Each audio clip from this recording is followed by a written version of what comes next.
from IDOT. All right. Good morning, everybody. My name is Kyle Baker. I'm with the Bureau of Safety Programs and Engineering. Currently, my title is Grant Administrator, so I will be working with some of you this year. I will be, however, next week transitioning over to be the state's Occupant Protection Coordinator. However, I will stay on and as an acting GAA, pulling double duty until they find a replacement for me. So we're gonna just talk a little bit about the mini forcing grant that we have this year. Scott, correct me if I'm wrong, but I think we have 90 minutes. Yes, this is, we're set for 90 minutes, but we'll take as long as it takes to Yep, answer all the questions. yep. And if you do have any questions, please put them in the chat, and I'll try to answer them as fast as possible at the end of this meeting. Go ahead and go next slide, Scott.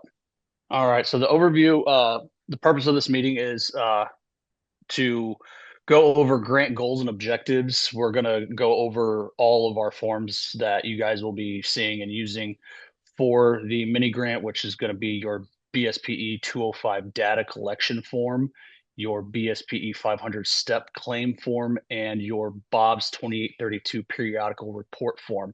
And that is through GATA and required by them, which we will go through. That's probably honestly the most involved form you'll have. We'll also go through how to electronically submit the claims, any kind of financial information that you have any questions about, we'll cover that. And then resources that are on our IDOT website through the grants tab. The purpose of this meeting is to give you guys the tools that you're going to need to be able to implement this mini enforcement grant program successfully.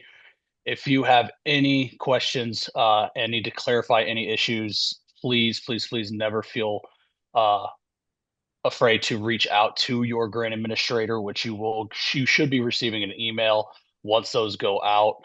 Who you would need to contact. Also, utilize your LEL, but we are always here for you. So shoot us an email anytime you may have any questions.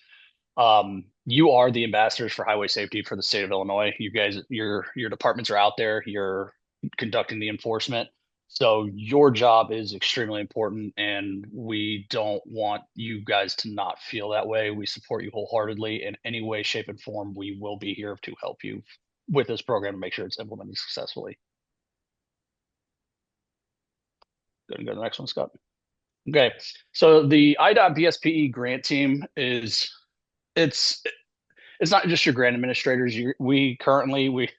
We've seen in the last week that week and a half we've had a lot of transitioning. So uh, we had we had some GAs leave. We've had some come in. We had Steve, our implementation coordinator. He retired at the end of last month, which was a big loss for us and our team. However, I will show you guys who your GAs will be. We also have our program coordinators. That would be Rochelle Gillespie. She's the at-risk coordinator. Scott works with her quite a bit. And we also have Shannon Alderman. He is our impaired driving coordinator. And then, like I said at the beginning of this, I will be transitioning into the occupant protection coordinator position at the end of this week. So I got 3 more days. Um, Also, would show who your guys' law enforcement liaisons are, your GATA contacts, and who you will be dealing with. If you have any questions about your ICQs or your SAMS.gov through the GATA portal, and then also the finance unit. Um, any any questions that you do have, any minor questions, please reach out to your GA. Um, if the GA isn't responding quickly enough to you, or it is a more urgent matter, please reach out to Sarah Moore. She's our safety programs implementation manager for the Bureau, and her contact information is on the screen now. So if you're having a problem with the GA, or you're not getting answered, or they don't have the answer, or you have a major question or issue, this is who you want to reach out to. Okay, thanks, Kyle.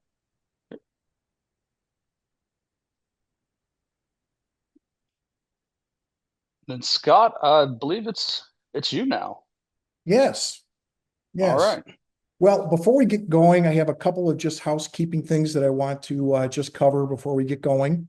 And the first is, like Kyle had mentioned, that this is going to be approximately 90 minutes long as a webinar that we have. It is being recorded. And so if you want to go back and review it, take a look at some certain sections of it, this will be posted on the IDOT BSPE website, and it will be posted on the Law Enforcement Liaison website. So you'll have those two places you'll be able to go go back and refer to this presentation. Additionally, again, it's being recorded, but if you have any questions, we have a chat box section that you can go ahead and submit your questions, and we will look at those and answer those at the end of this presentation. So I just wanted to get those covered with you before we moved on.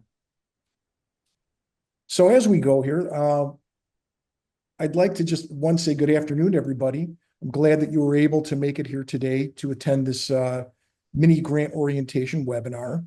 I am a law enforcement liaison coordinator, and I'll be going over the various aspects of this mini grant with you to include the grant goals and objectives, reporting requirements, forms, and your support team.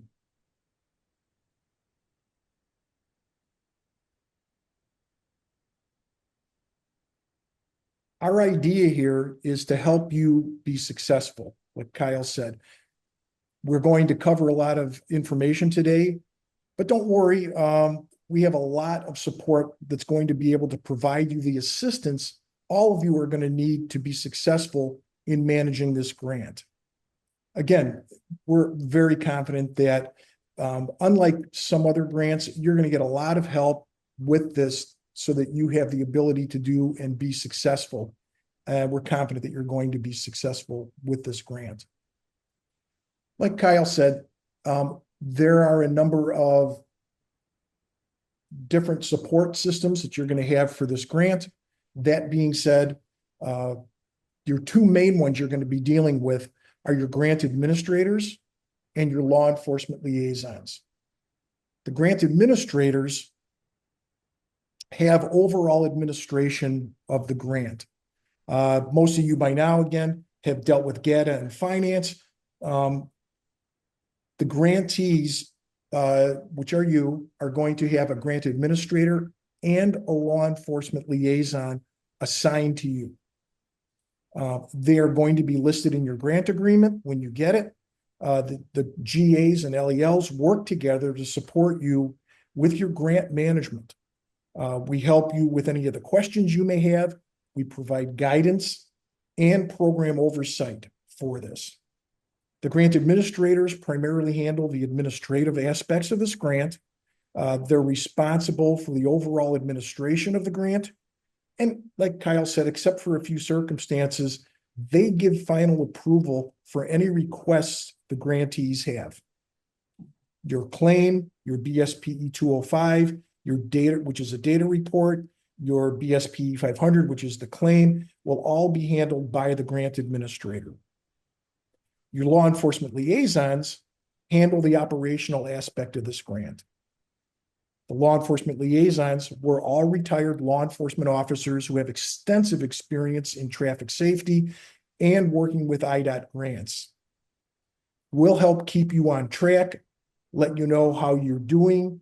We'll have meetings with you to go over the goals and objectives, provide you guidance and suggestions regarding your enforcement efforts, and again, answer any questions that you may have.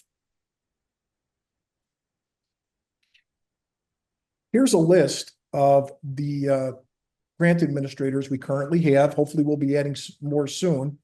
But this list covers who we have currently in place and their contact information. This information is also located or will be located in your uniform grant agreement under Exhibit C, under contact information. You'll be able to find that for your grant administrators. These are our law enforcement liaisons. The law enforcement liaisons, this is their contact information. Each LEL is assigned to a specific region throughout the state. And we work with those agencies within our assigned regions. We have an LEL website, which we'll provide to you here at the bottom, which is illinoislel.org. That gives you more specific details on what our regions are. And we'll also provide you and give you information, grant information and non-grant information to help you with your traffic safety efforts and to help you be successful, obviously, with this grant. Again, just as a reminder, all questions that you have should be posed to your LEL or your grant administrator. While Sarah Moore is the overall implementation person for all of these correspondence, basically 99.999% of your communication should go through the grant administrator and the law enforcement liaison. So when you receive your grant, and they're in the process of getting out right now, once you get your grants, you will be able to have a lot of information that's going to be provided to you. And when you receive it, we want you to read the grant, the whole grant. We just don't want you to skim through it. There's a lot of important information that will help you be better set to go ahead and manage this program. We want you to look at it so you understand the whole aspect of the grant. Primary aspects of this grant really pertaining to you are listed in the exhibits. Those exhibits are listed A through E and will cover a different aspect of the grant, each one of those. These exhibits list the specific things that you'll be required to do. Most of the questions that you'll have, you're going to be able to go to these exhibits and it will answer for you the question that you have. So I'd like to go over and talk about the campaigns for this grant. We have 4 different campaigns for this grant. The grant's going to be, total grant period runs from May 15th, so a couple days from now, through September 8th. There are 4 campaigns, 3 of which are designated as mandatory and 1 is optional. You must do one of the mandatory campaigns in order to participate in the optional speed campaign. So you can participate in 1, 2, or all 4, but you have to participate again with a mandatory campaign if you're going to do speed. These campaign dates that we have coincide with the full year STEP grant. And so you'll have not only yourselves doing this for this time period for these different campaigns, you will also have other full year agencies that are going to be working on it. These are the specific dates that are listed, and that was listed in your enforcement strategy worksheet, but these are the dates that we're going to have for the different campaigns. The one thing that I'd like to point out to you is if you look to the right of each one of the campaigns, you'll see that it ends at 6 a.m. in the morning. What we want you to pay attention to is that for those agencies that are running nighttime enforcement that may start at 2,300 hours, and if you're doing impaired driving enforcement, it's going to go to maybe 0300. That's 0300 in this case for Memorial Day will be the 26th. It ends at 6 a.m. So pay attention. Don't mistakenly look at May 26th and think you can do daytime enforcement. 0600 is the ending time, and that's to accommodate those people that are doing overnight enforcement for all of the campaigns. Program priorities, which are listed in the NOFO and are also listed and will be listed in the grant, are the Fatal 4. This is a high visibility enforcement grant that is focused on the Fatal 4 enforcement. Those are impaired driving, occupant protection, both adult and child passenger, distracted driving, speed, and we also want you to pay attention to, even though it's not necessarily a Fatal 4, the move over law, the Scots law. We want you paying attention and taking part in that. You have the ability, when you're doing impaired driving, there is a training requirement that we would like you to adhere to in order to, when you put officers out there, you put officers that are trained. All officers and deputies conducting impaired driving enforcement must be trained in the standard field sobriety testing, the SFSTs, within the past 4 years. That could either be from the academy, could be the 8-hour class, or there is a 4-hour refresher that we'd like to see them done within the 4-year period. If you are currently an A-Ride certified or DRE trained, you're set. You don't have to worry about the 4 years because you do have those designations.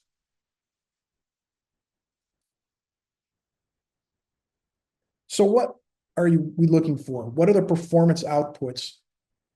What we are looking for is we want you to average a minimum of 1 enforcement contact for every 60 minutes of patrol. Now, what's important about that is that we want you to understand that that's not 1 enforcement contact every single 60 minutes. It's an average 4 every 60 minutes. We do not want officers or deputies to go out there and if they don't see a violation, think that they have to be compelled to write a violation that they would never normally write. You've got 10 minutes left in the hour and it's like, well, I got to come up with a violation. That's not the case. If you don't see anything in the first hour, that's fine. Maybe the second hour, you'll see 2 violations. And if you have a 4-hour detail, at the end of the 4-hour detail, we would like to see 4 enforcement contacts. Conversely, part of this grant, since it's a high visibility grant, is that if you're familiar with the high visibility enforcement model, is that it wants a lot of traffic stops. We want a lot of contacts. Those contacts don't have to result in a citation or an enforcement. It can just be a verbal warning. That's fine, but we'd like to see for this two traffic stops per 60 minutes. So this is per every hour. We'd like to see at least 2, unless you have an arrest or some other activity that takes a lot of your time. But if it's just simply traffic stops, we'd like to see 2 every hour. Just as a note, an enforcement contact is considered basically an enforcement action that results in a citation or a local ordinance ticket. And what I mean by that, if you have a local ordinance P ticket or C ticket that you can write for seatbelts, that counts as an enforcement contact that you would count on your data sheet. We do not want you to include written warnings. While the written warnings, we want you to give them out, that is logged on the BSPE 205 data sheet as a stop. So it is being logged, just not as one of the citations. The other thing with this grant that you're going to need to do is by the end of the grant, we need to see a minimum of 50% of all of your enforcement hours that you conduct. We want to be done between 6 p.m. and 6 a.m., 1800 to 0600. Now, you don't have to do 50% for each campaign, but you are required to do some enforcement for each campaign. So just know that at the end of the enforcement grant year, we'd like to see you at 50%. So many of you probably recognize this form. This was the enforcement strategy worksheet that you filled out when you put in your application. This form was used as a template to help you determine and figure out exactly how much money that you needed to ask for. So as you look at this, you'll see that in this case, you have officers for Memorial Day. There was a kind of a template that we asked you to use, which was 1 officer for 4 hours. And in this case, they chose 5 details for this particular example. Just because you filled out 1 officer for 4 hours for 5 details does not preclude you from working a 2-hour detail. You can work 1 officer for 2 hours. You can work 1 officer for 3. You can work 1 officer for 6. You are not limited to a 4-hour detail. You're not required to do a minimum of 4-hour details. If you have an officer or a deputy that gets off of a overnight shift at 6 a.m. or 7 a.m. and they have court at 10:30 and they want to stay out there for a couple hours to do some enforcement, by all means, schedule that enforcement if you have the time. What you also need to look at and consider with this is that just because you put in this case, 20 hours that equal $1,200, doesn't mean that you are limited to the Memorial Day campaign to $1,200. You have to look at this as a total pile of money, basically, or a pot of money that you can draw down on. So if you have a lot of interest on Memorial Day that goes beyond 5 details and beyond the $1,200 funding, you can schedule that. You can do 1,500. You could do 2,000. That's fine. You don't have to ask for approval or permission to do that. Schedule what you can.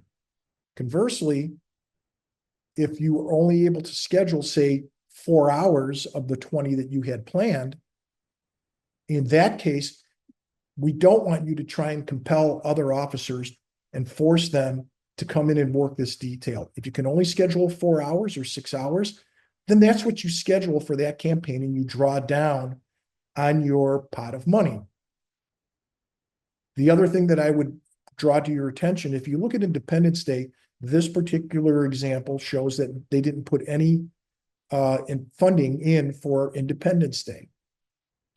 Just because you did not put anything in for that campaign when you were trying to work this out, again, does not preclude you from doing enforcement. So in this case, if you wanted to do some enforcement on Independence Day, even though you didn't put in for it, you can do it. And you don't have to ask for approval or permission to do anything. Just do your enforcement. What you may find, and what most agencies find, is that the assumed rate, overtime rate that you had filled out on this sheet is in excess of what you'll actually spend. You may work those 20 hours, but you will only spend $1,000 because you had young deputies working that enforcement, and therefore you have more money. You are not limited to the amount of hours that you have listed. In this case, they had 68 hours. The money ultimately controls. If you have enough money to run 72 hours of enforcement because you had a bunch of younger officers work it, then by all means, work that extra details and work that. We want you to spend all the money. It's not a use it or lose it proposition here. We want you to spend it all, and we want you to use this. So use your form as a guide to say, well, how did I get to where I'm at? You can look here and go, oh yeah, that's what I wanted. Circumstances change. People go on vacation that you didn't plan on. People, get injured or have elective surgery. So you might not be able to do the enforcement. If you can't do the enforcement, in this case for Memorial Day, let's say that because of staffing and injuries and deployments, your agency was not able to do anything for Memorial Day. If you couldn't do that, you're not required to, but if you could please let your LEL and GA know that you didn't do anything, because with that, we don't end up looking for saying, hey, where's your 205 report? Where's your claim? Because we'll give you reminders, because sometimes life gets in the way, work gets in the way, and we'll give you reminders. If you didn't do anything, we won't bother you. So just let us know that if you couldn't do it and it was listed on your worksheet. So one of the other requirements that we'll ask you to do is a pre and a post press release. And so most of the press releases that you'll have, IDOT, VSPE puts up template examples on the website that you can use. You can download it. It's just basically add your name to the different sections of the press release, and then you can put that press release out. What qualifies as a press release, it doesn't have to be the old-fashioned type where you send it out as, for you old timers, the old-fashioned way where you'd send it out or fax it out. What you can do is you can take the text from the example that they have, the template, you can cut and paste it into a Facebook post, and that is acceptable as a media release. What we would ask you to do is you need to take a screenshot of that to prove that it was done, because part of the requirement is that you would send your pre and post press release to your grant administrator to show that you complied with that. That doesn't have to be done before the press or before the campaign starts. You can wait till after the campaign ends to send in your pre and your post press releases at the same time. However, your press releases do have to be submitted to your grant administrator prior to you submitting your claim and your 205. We'd like to see it, at that point, that you've submitted it prior to you submitting those two required forms. The website where it's located is the IDOT website. It's listed right there for you to copy, or what you can do is go and do a Google search. And if you type in Traffic Safety Grants Illinois, it will take you to the website. It's just a lot easier sometimes to get there using that way, as opposed to, if you don't want to cut and paste or do this. You also have the option of doing your own press release. Many agencies find it useful to do that and put personal stats and statistics in that are related to your actual agency. When you do that, you can do that. The only thing is that you need to put in there that an IDOT credit line that basically all or part of the enforcement that you conducted during this campaign was paid for with a grant. So what I'd like to do is go over the grant right now and cover some of those forms that you're going to be looked at as far as how you're going to be or what you're going to be required to fill out. So the first form that you're going to see is this orientation checklist. So pretty much right after this webinar, your law enforcement liaison, if they haven't already reached out to you, will be reaching out to you to schedule a meeting to go over this form. This form mirrors this presentation. This presentation covers a lot of the information that's on this form. However, this form we have to fill out. It has to be signed. And then what'll happen is that we will then go through it and we'll fill it out and then return it to the grant administrator. Again, this form becomes part of your approved highway safety agreement. You will need to keep it with your paperwork. One of the things that we want you to do as part of the checklist when we do things back, have conversations back and forth, is we want you to put your project number into all of the correspondence. So your project number, which you'll get is going to be listed as HS 26, and then there'll be 4 digits that'll be associated with your project number. The reason why we do that is we want any questions that are directed to the grant administrator or LEL. We want to make sure that we're able to identify you for some reason. If it gets lost or some reason we need to find it, we want to be able to identify that who specifically that belongs to.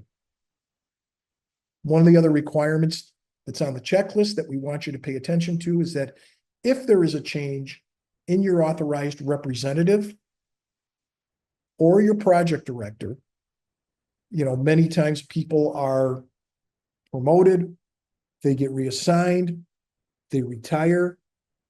You need to make notification to us that if one of those people that happens to somebody, we need and want to have that information, because we want to make sure that we have the correct information for the person who is currently actively managing the grant. The other thing that we're going to need from you, and you can start looking it up after this webinar, is if you could look and find your seatbelt use policy. We are going to need a copy of that moving forward. That's going to end up with the GA. What we'll ask you to do is, as part of our orientation, if you could provide that to your law enforcement liaison, whether we meet with you in person or virtual, that if you could email that to us, and then we will make sure that the grant administrator gets that. They will then place that in your permanent file. Again, at the meeting, we're going to be able to go as law enforcement liaisons. We're going to be able to go over all of these aspects in more detail. So if you have questions that you have after this presentation, or later on, or you would like some additional, more specific information about anything that we speak about and talk about today, that'll be a time that you'll be able to go over that with your law enforcement liaison, and they'll be able to help make sure that you understand all aspects of the grant and answer any questions that you have. So with these forms, these are all of these forms are resident on the IDOT VSPE website. What you're going to need to use is Google Chrome to access these forms. This seems to be the best way for you to be able to get to them. There's other different types of ways you can download this with other formats, but this seems to be the one. If you have an older version of Chrome, though, it won't work as well as if you're working with Google Chrome. There are 3 forms that you are going to be dealing with working and managing this grant.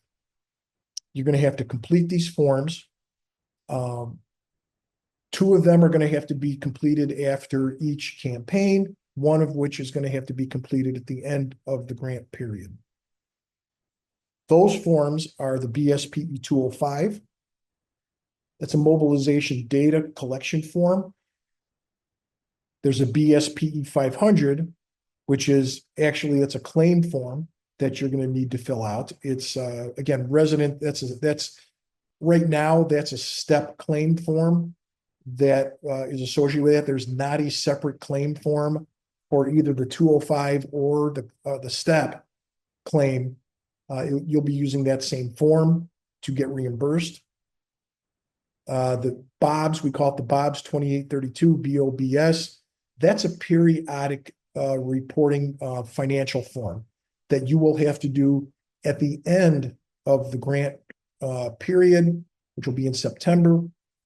You'll fill that form out, and that'll basically be asking how much money did you spend? How much were you funded for? How much did you actually end up spending? Again, these forms can be found through a Google search at the IDOT website under Traffic Safety Grants, Illinois. If you were to put that into a Google search, this is what it's going to look like. Pretty much it's the first response that you're going to get back from Google. It'll look like this. Just click on that, and that will take you to the IDOT website. When you go there, it looks like this. Sometimes if you do a roundabout way, you don't go this way to go to the website, it takes you to some other IDOT websites that aren't exactly that. It should look like this. It has this washed out purple, and this website scrolls down a number of different pages. One of the things that I wanted to bring your attention to is if you see at the bottom of this page, you'll see that says stay connected. IDOT has the ability for you to put your email address into a listserv that as different types of grants that IDOT offers up, they do more than just these traffic safety grants. As they become available, there are data grants, there's all kinds of different grants that they offer. You'll get a notification email so that way when they post a grant, there may be something that you'd be interested in, that you don't miss that opportunity. So when you scroll down on that form, you will get to the forms section of the website, and it will look like this. There are 3 different forms that you'll be working with. This is how they'll be listed. This is what it'll look like. So what we found is that if you click on that form to download it, and if you look on here, the thing that I would bring your attention to is that IDOT has a note on here, and they're directing you that these forms can be downloaded using Internet Explorer. For those of you that aren't familiar, Internet Explorer stopped being a search about 3 years ago. It is full of viruses, and so don't go there. They even put a little note there, don't do that. What you can do is you can use Google Chrome, Mozilla, Firefox, all depending on what you're doing will seem to work. But many times when you click on this, using even Google Chrome or any of those, you are going to see this message. One of these two, or both. The messages basically say that you have a problem with your Adobe Reader. There's something wrong with, this stuff. That's not the case. You don't have a problem. This is a warning notice that says that the problem is with you. The problem is not actually with you, and there is a workaround. What you need to do is when you go and get to that part of the web page that has the options of the different forms, what you need to do is you need to hover your cursor over that form and right click. When you do that, you'll get this drop-down menu. You can choose either the download file or download file link as. And what you'll be able to do then is download the form. It'll get downloaded to your desktop. When you go to your desktop, you'll see it there. When you double click it, that form will open up. The other thing that I will remind you is that if it's, you can, depending on some cases, if you want to save it as, you can save it to a specific folder rather than going to your desktop. So you'll have those opportunities to do those different types of forms for saving them.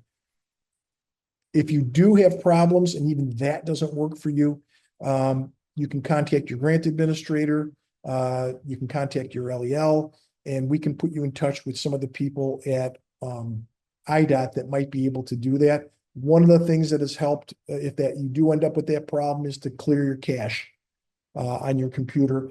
That sometimes fixes the problem. So I'd like to go over now some of these forms that you're going to be required to fill out and what you're going to see when you do download that form. So the BSPE 205 form, why do we have to fill it out? Why do you have to do that? It's a data collection form. It's a tracker and evaluation tool of the enforcement activity that your agency did. It's a record of the enforcement hours that your officers or deputies worked. Again, it records the contacts, records the media efforts that you did for your outreach, and it also records any other important information that occurred while you were doing that enforcement.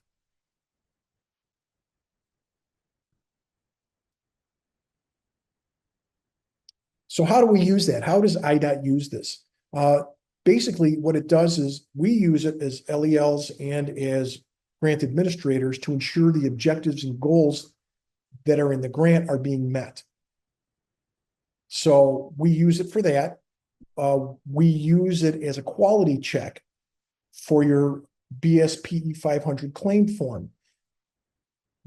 Our goal is to have you only touch any aspect of this grant once. We don't want you having to deal with things going back and forth, having the grant administrators have to send something back to you to have to redo.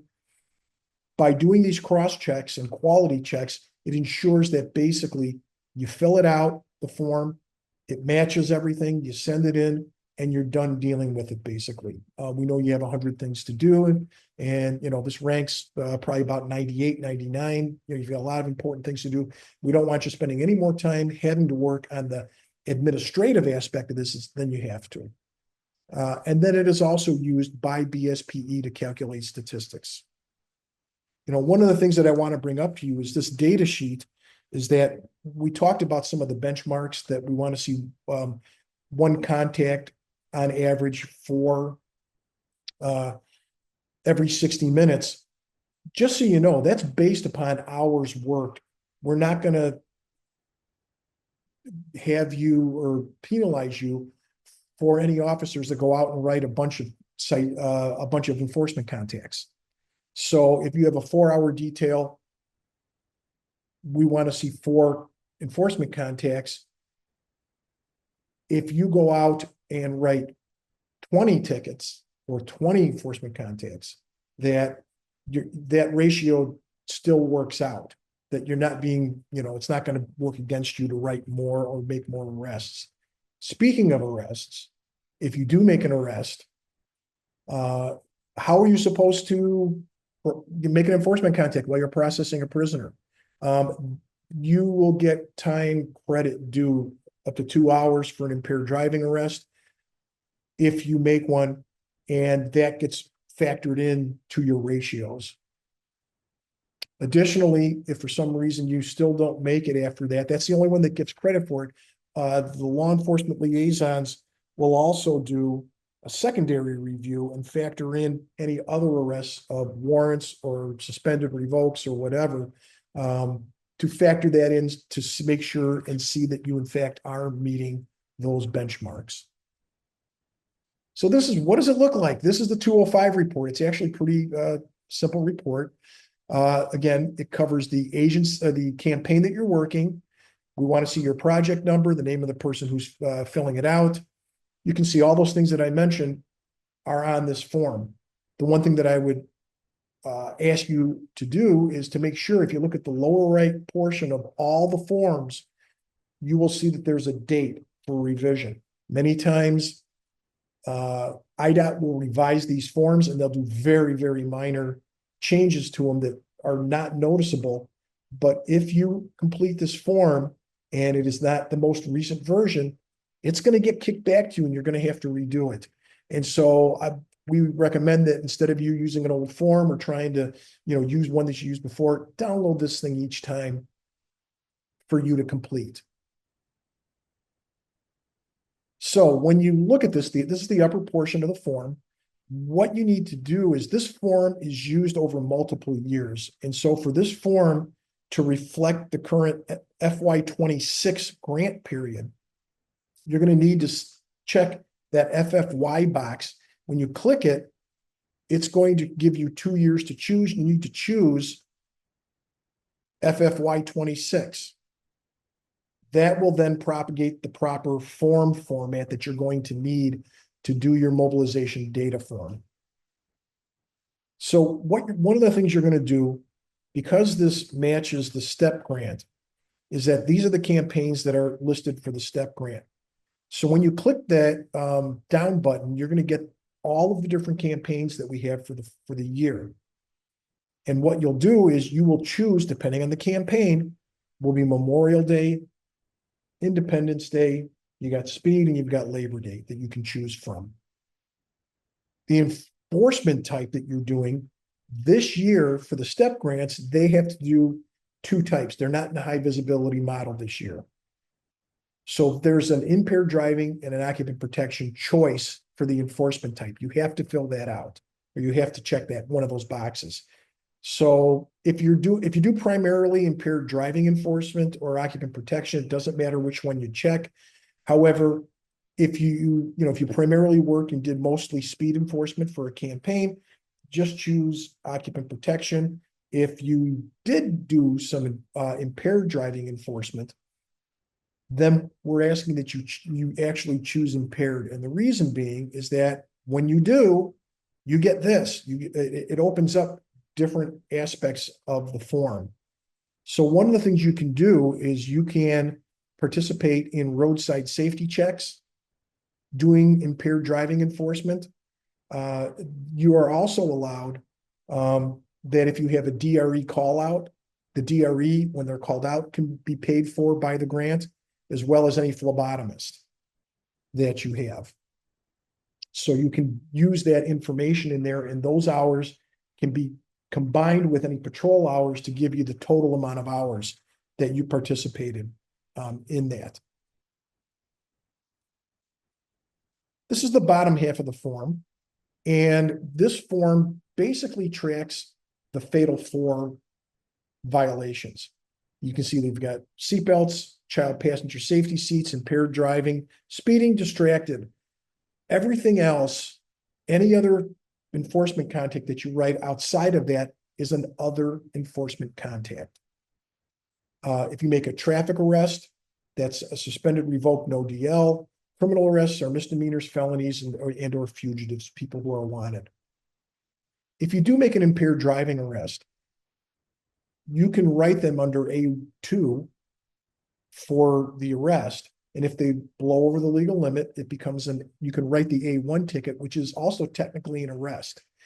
We only want you to document one arrest. You have one individual, one DUI arrest. The A1 enforcement contact that you write will get listed in the other enforcement contacts. Do not count that as 2 DUI arrests, because that's accidentally been done from time to time. We just want to let you know, please don't do that. The other thing that I would bring to your attention is that we have an additional comments and notes section. So we want to know if there's anything additional that occurred while you were out there doing your enforcement that happened. Did your officer recover guns or a significant amount of drugs or stolen property? We want to know that what your officers did for that. Something, in addition to, if it's a person wanted on a, warrant, not so much, a little bit of, cannabis, that'll go down as a criminal arrest. But remember that, anything major, we want to know whatever happened. One of the things that we have that I want to bring to your attention to is that we have an award that's called Looking Beyond the Safety Belt Award. So this applies to grantees as well as non-grantees. And if you have an officer or a deputy that stopped a vehicle, the proximate cause was for not wearing a seatbelt or no child in a child seat. And as a result of that, you get a gun or you solve a big crime or you do that. If you go to the Illinois Traffic Safety Challenge website, you can put somebody in for that recognition for looking beyond the safety belt. So I wanted to mention that is out there. And if you have somebody that did that, and a lot of people do, that you can go ahead and put them in for that recognition. So this grant is what's called a supplementing grant, okay? And what that means is that you're supplementing current manpower staffing that's out on the street. Officers who handle any calls for service, then they cannot be paid with grant funding for the time they spent on the call that they handled. So as I said, officers and deputies can handle calls for service. They can back up officers on shifts. However, they have to keep track of that time, and it must be subtracted from their detail time. If they have a 4-hour detail and in the middle they had an hour that they backed up somebody on a domestic call, well, fine, let them work 5 hours, it's fine, but one of those hours is on department time. We want you, there are activity sheets that we have as a value added aspect of this grant that the LELs will be glad to supply you with if you haven't already got one. And it mirrors the 205. So if an officer handles a call for service or helps an officer, have them note that at the bottom of the notation. And then what I would do is, if you're the project director, look and see how much time they actually spent on there so you're accurate in subtracting that time and that you do get it noted on there. If an officer did do that and did work a call for service on the 205, in the notation section, please note that Officer Smith worked, helped out on a call, spent 45 minutes, and it was not added into the cost of that, because the grant administrator's job is administratively to look at that and ensure that that doesn't happen. If you put that note in there, they'll know, okay, it's not in there, because they will see that they handled the call. Again, if an officer or deputy assists with a call for service, make sure that the activity is documented to include the call number and time spent on that. Any activity, again, arrest, processing, investigation that is started while working the grant can extend past the grant time. So if you're working that very last day at 6 a.m. and at 5 in the morning, 0500, somebody makes a DUI arrest that carries them to 9 in the morning, that time from 6 a.m. to 9 a.m., even though it's past the last date, can be reimbursed through the grant. So you don't have to eat that. As long as the initial arrest or activity occurred and started in the grant period, it's fine. You're okay to do that. So when you fill out the 205 form, that's due 14 days after the enforcement campaign ends.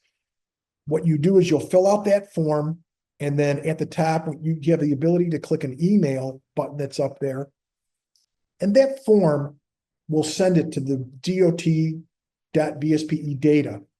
That'll be digitally sent. It defaults into that. what we recommend is that you CC your law enforcement liaison.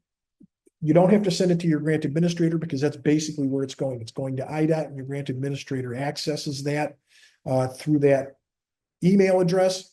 I would also consider blind copying yourself just to make sure and show that you have it, that it did in fact go through. There's been instances where someone thought they sent it and for some reason it rejected. They didn't see it. If it comes back to you, then you can see that notification and ensure that it gets sent in on time.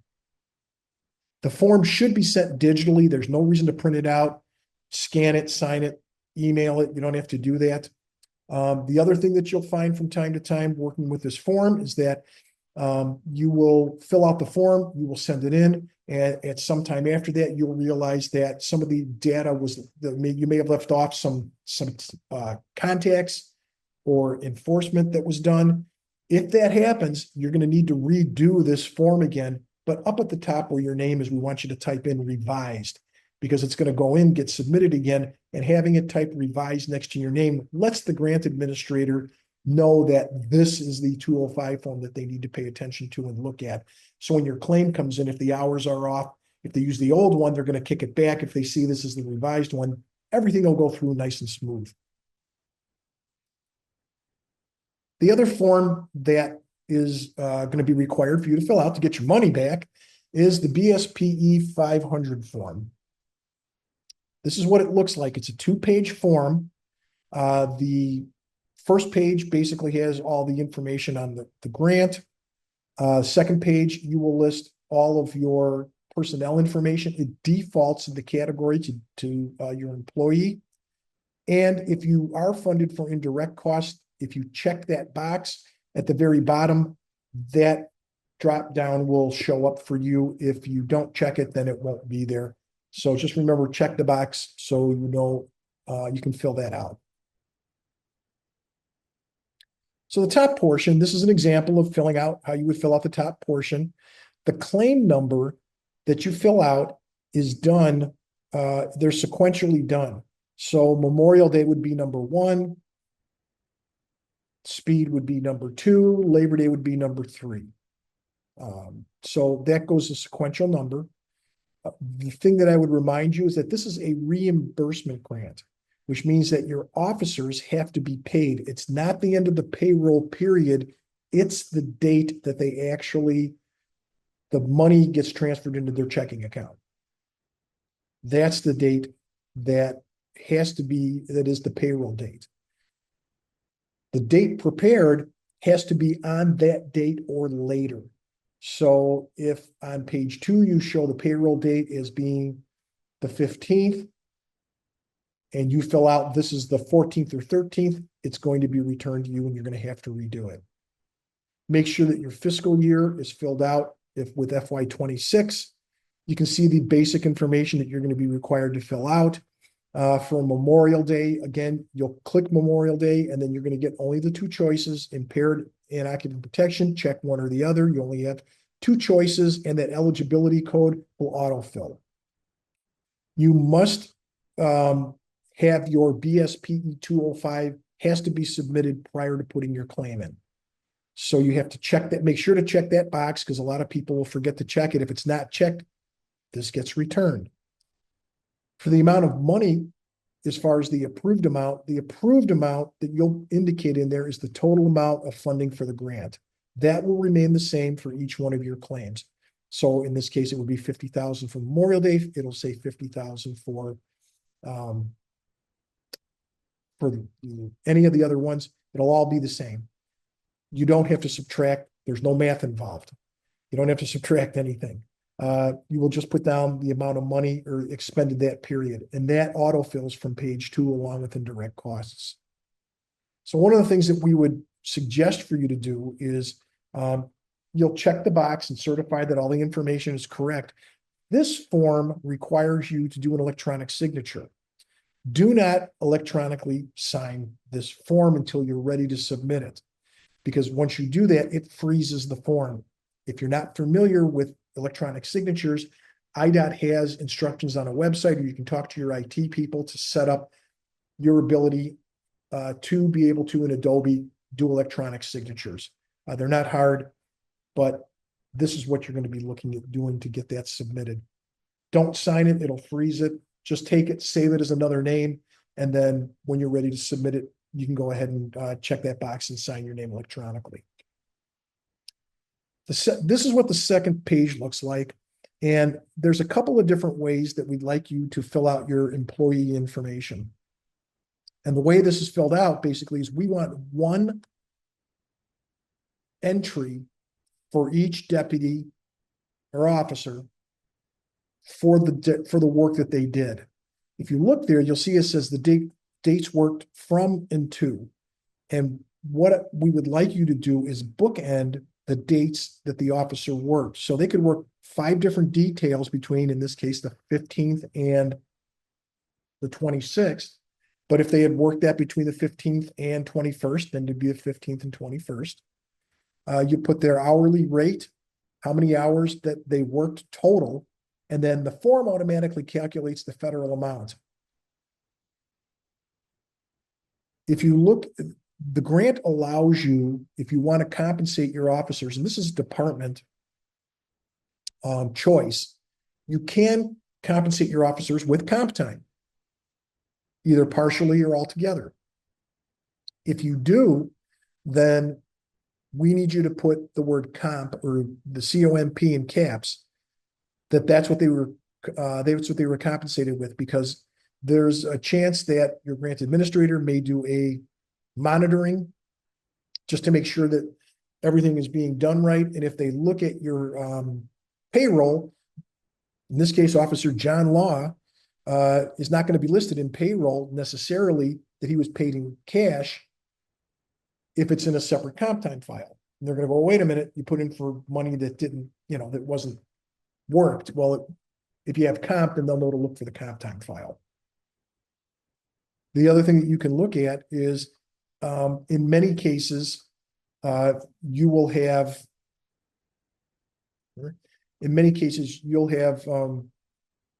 officers. If you look to the right, you'll see that they worked over 2 payroll periods. If they worked over 2 payroll periods, and let's say that in the case of the speed, you could be paid on the 15th, but yet, the work was done on the second half of the month to the 30th, you would use the 30th for everybody. So you always use the second payroll date, regardless of whether they got paid on the first or not. If the officer worked just one day for 4 hours, like the sergeant example there, then just put 15th to the 15th, and 22nd to the 22nd, whatever it is. The only time that you'll have, again, an example of where a deputy would have more than one entry is if it was divided. If they worked the grant and the first half of the grant, they worked some details and it was paid in cash. And the second group of details, they got comp time, you would have 2 entries, one for each type. Or if the officer received a COLA. If they receive a COLA or a pay raise, and the first time they were paid at one rate, and the second time they worked it in the month, they got paid at a different rate. And we would ask you to write COLA so that we know it's not a mistake on the second one for the higher amount of money.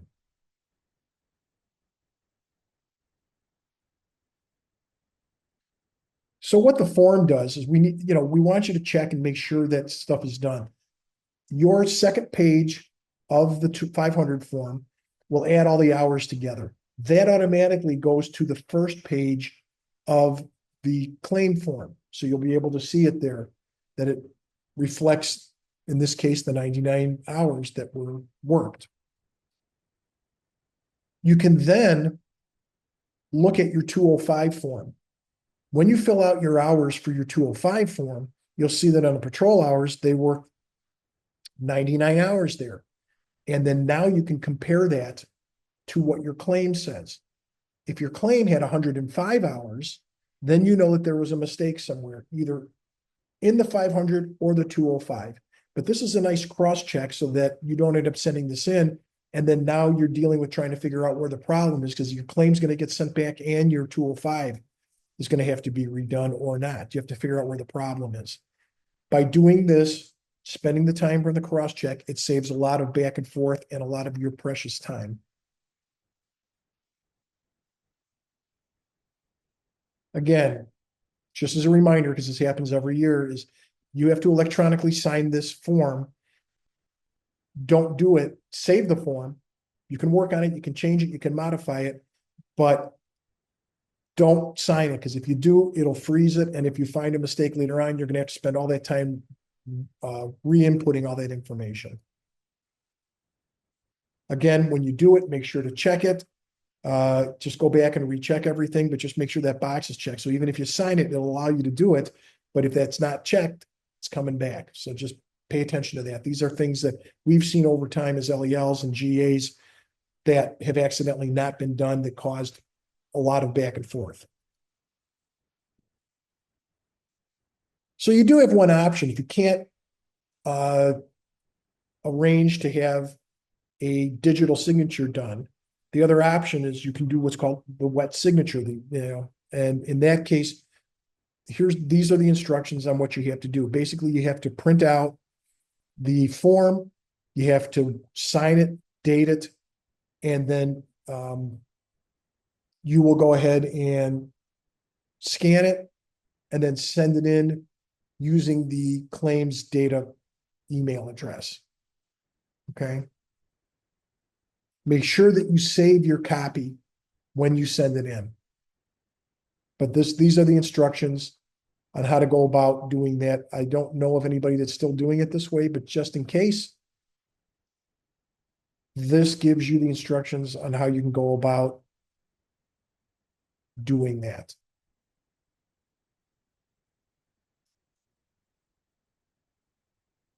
If you have a wet signature and you need to save that document, we'd like you to save it with this naming convention. The example would be your project number, your agency, county or police name, which one this was, as far as whether this is claim 1, 2, 3, or 4, and the amount that you're claiming. And then you'll send this into IDOT for reimbursement. When you send in your claim, you're going to receive an automatically generated response from IDOT basically saying that we received your claim. If you don't receive this claim, contact your grant administrator.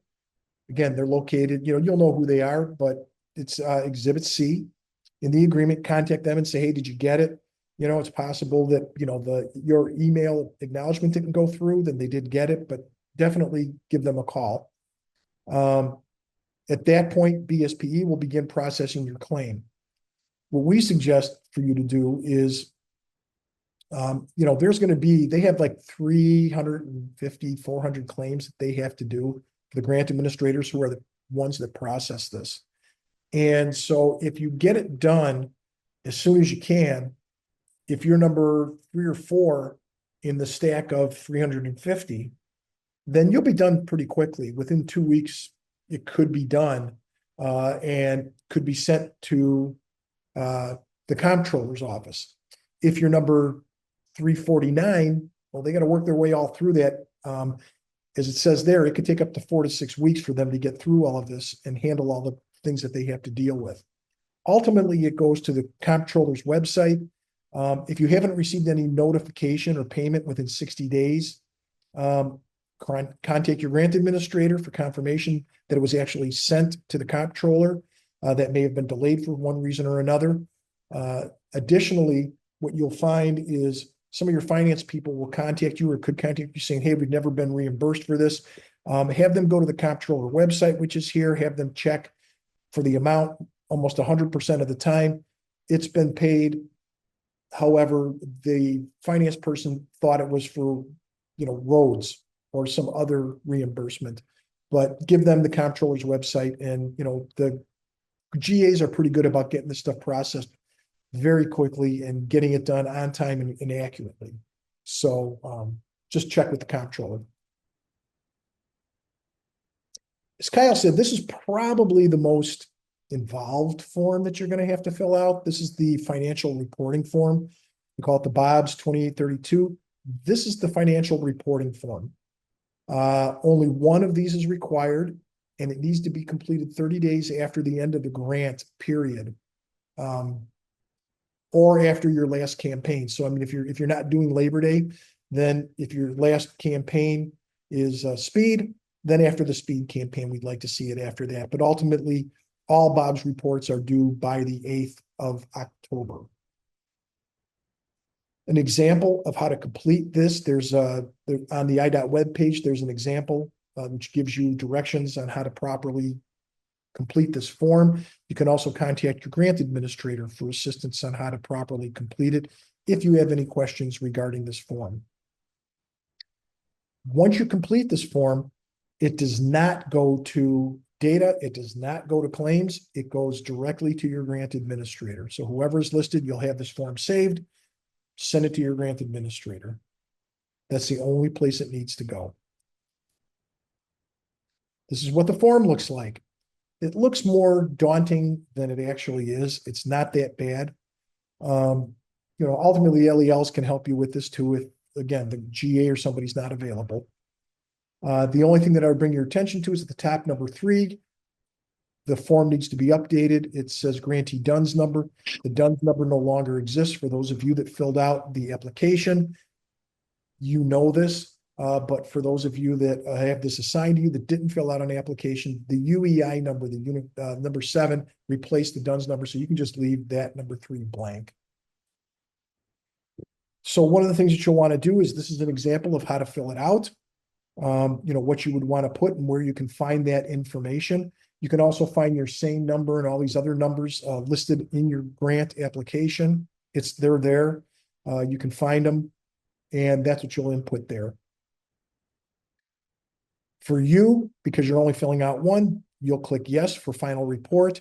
And we would ask you, don't forget to click that alternative file database, and you will put BSPE 205 and 500, because otherwise they want you to put all your information in there. You can just refer them to those 2 reports, or all those reports that you've completed.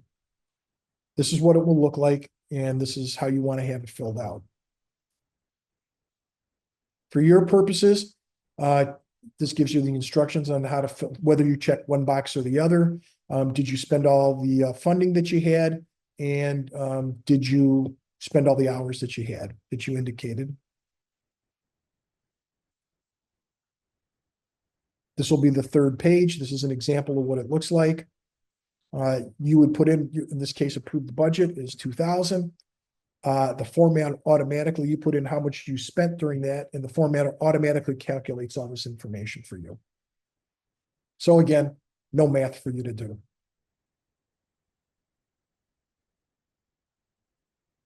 So this is when the forms need to be completed, where they need to be sent. And again, this is 14 days after the mobilization campaign. You need to send this in, complete it and have it sent in. Same thing for the 500 and for the Bobs.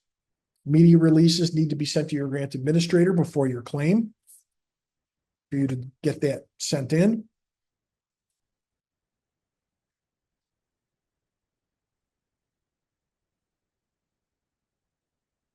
For your file records, you're required to retain all documents related to this grant for a period of the current year +3. So that includes all the reports, any information that has to do with this, all financial records, any supporting documents, statistical, anything that pertains to this award. And that's to comply with 2 CFR 200, which is a NHTSA requirement for these grants. So make a hard copy of what you have, or make a file, keep it in a place that you'll be able to keep those records moving forward. A lot of you are rotating into the STEP grant after this mini grant. If you do, you'll have maybe a file cabinet you'll just keep all this with, but it's a 3-year mandatory for that. Again, these are the website resources for you to go to. You have the IDOT website. Remember, on the Google search, you have Traffic Safety Grants Illinois, and you also have the LEL website. If you have any questions, the first thing you can probably do is refer to your grant agreement. You want to refer to that because, again, in the exhibits, that has a lot of your answers. Ultimately, though, you can call your law enforcement liaison or your grant administrator. Your grant administrator, you'll typically find you'll be able to reach them Monday through Friday, 8 o'clock to 4 o'clock in that time range. The LELs, we work a lot of different hours. We're available and provide you an opportunity to call us in other than normal hours. We'll answer our phones or if we have to meet with you for a site visit, we'll meet with you at 2300 hours. We'll meet with you at 5 in the morning. You can call us. We will work to make this as easy as possible for you. With that being said, we will be doing one site visit, and that's basically to kind of give you saying, hey, here's where you're at, here's where we see you. That may be either in person or that may be virtual. We'll work with you to decide, how that's going to be and what that's going to look like. Not a problem at all, though. The only other thing that I would mention also to you is that, do your best with what you have. You filled this stuff out a while ago and circumstances change. Do your best, and then we'll work together. Any issues that you have, any problems that you have with this grant, we'll be able to answer it and walk you through this. This is not like other grants. The grant administrators and the law enforcement liaisons, and actually the whole IDOT team, is here to help you make this be easy and successful. If you have any additional questions, again, call your grant administrator or law enforcement liaison. And so at this point, I'm going to look to see if we have any questions. Again, here's a question that we have. Can an officer back up a shift officer on a traffic safety stop? And so the answer is yes. Okay. If a grant officer can back up another officer on a traffic stop, and let's say they're putting somebody, the traffic stop is putting somebody through field sobriety tests, and that takes a few minutes. It's not quick. That's fine, because what you're actually doing is assisting that officer, but you're also doing Scott's law. So that's not time that has to be subtracted from your grant enforcement with that. Again, if your officers are out there and they're a block away from a bank and an alarm goes off and you're the person who's the closest, obviously respond there. If you get to that bank and you're the first officer there and the rest of the shift comes and it's a false alarm, you're only there for a short time, you go 10-8 and the shift handles all the paperwork and does that. Conversely, if you're with an officer and they're doing a DUI and the shift officer makes a DUI and you're the officer who's behind that stopped car and you have to wait for a tow, that time from the arrest to the time the tow gets there cannot be claimed on the grant. That's considered shift work. But if you're just backing them up and then let's say they don't arrest them, or some other shift officer comes over and sits on the car for the tow, you go 10-8, you're fine. Not a problem. The BSP 500 form I just downloaded from IDOT site is different from the one being shown. Yeah, remember what I told you about stuff being updated and changed a little bit? It changes a lot. It changes a lot. So when I downloaded this one, stuff changes. So we try and stay up there. This is a perfect example of why you need to download this every single time. So yeah, that's basically it. Is there a form for officers to track their activity? Yes. The law enforcement liaisons is a value added. It's not an official form, but that we've created an activity sheet that mirrors the data and everything. And when your law enforcement liaison contacts you, they will be able to supply you with that form. Well, we recommend you give that to your officers, go out there, they fill out the information. If you still have hard copy tickets, have the officers make a copy of the ticket, attach it to their activity sheet. That helps you as a project director keep track of what they're doing. If they, on their sheet, they say they wrote 7 and you only have 6 copies there, you can ask them, hey, is there another ticket there somewhere? And they'll go, oh, yeah, I forgot to do it. And now, instead of having to redo forms, you caught it before you got to that point. So yes, ask your law enforcement liaison when they reach out to you. We will be able to provide you with that activity sheet. Can an officer leave work, take comp time or vacation time to work the detail and then come back on duty? So the answer is, it depends. The agency, that's up to the agency. So the agency can, if they allow that for everybody on every type of detail, then it's allowed, then you can do it. But you can't allow certain comp time or time off during the middle of a shift if you're not allowing it in any other aspect of overtime details for officers to work. So if there's a church detail and an officer is not allowed to, even if they have the staffing to do it, can take time off, work the church detail, and then come back on duty and do it. If they don't allow that, then you can't do it. Okay, it can't be grant specific. Let's see, we got another one. Are there any examples of posters or any kind of, I guess, outreach banners or anything that can be used or available for the grantees? The answer is yes. There's 2 different options. There are, if you go to traffic safety marketing, NHTSA has a website, traffic safety marketing, that you can go to, and pretty much for all of these campaigns, they have different posters and different things that you can use. IDOT has different media aspects that you can use for these campaigns that have Illinois data and hashtags and different types of things you can use with your social media. But again, NHTSA has that also. And IDOT has banners, like they're large. They're anywhere from 10 feet to 20 feet by 3 feet, that covers impaired driving, distracted driving, seatbelt use. So they've got those. If you are interested in one of those, you can contact your LEL and we'll work with our grant administrators to see what we can do to get those sent out to you. And have that available for you to post out there and use. And those are yours to keep. They're not something that you're going to have to return. Let's see here. All right, it looks like those are all the questions that we have. So I will turn it over back to you, Kyle, for closing out. Yeah, so this will conclude the FY26 mini grant meeting. Thank you for everyone that joined.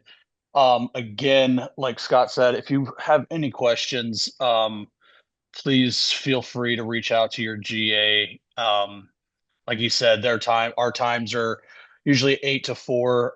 However, do remember email is the best way to get a hold of us. Unless it's a Monday or a Tuesday, we are in office, so we will answer our desk phones then.